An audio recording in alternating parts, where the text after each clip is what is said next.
markii uu hadraawi heestaa tiriyey dabeedna cabdiqays ayaa heestaas oo la socota heesihii kale riwaayadii ku jiray aqoon iyo afgarad ugu tagtay Jabuuti dabeedna cabdiqays taasoo ka soo jawaabay wuxuu yiri ina walan walow samir ina walan wal waa hadraawi weeyaan walan wal waa naanays oo aabihi leeyahay ina walan walow samir haweenkaysi seegtee sideed nabar adoo qaba wataatii sagaalaad seedaha ku goysee saaxiib hadraawi maxaan ku sameeyaa seefuhu ku jiire gabadhii ku sidataan sabadii Jabuuti xeebaha sintoodii iyadoo nin sare qabo subax aanu kulanno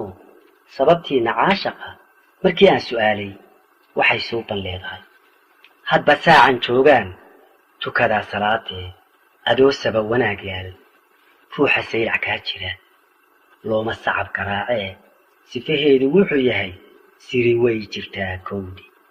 sama lama hayee labadhi waxay saxarli kugu tiri ninka soo socda u joog waxaad soo sidana celi anigu waan salfudahay waxay soo banleedahay wax markii la sugi jiray adduunyadu ka socoto soornatii hortaadiyo sacabkaaga taallaa sidna ugu wanaagsani sifaheedu wuxuu yahay samir wuu dhintay kowdi samo wuu gabee labadhe waxay saxarli kugu tiri ninka soo socda u joog waxaad soo sidana celi anigu waan salfudahay waxay soo banleedahay safar meel fog tegay iyo lama dhowro socoto waa sabankii beento wacad laysisiiyo runi way salguurti sifaheedu wuxuu yahay sabool waa nacay kowdi saxal waa madniye labadhe waxay saxarli kugu tiri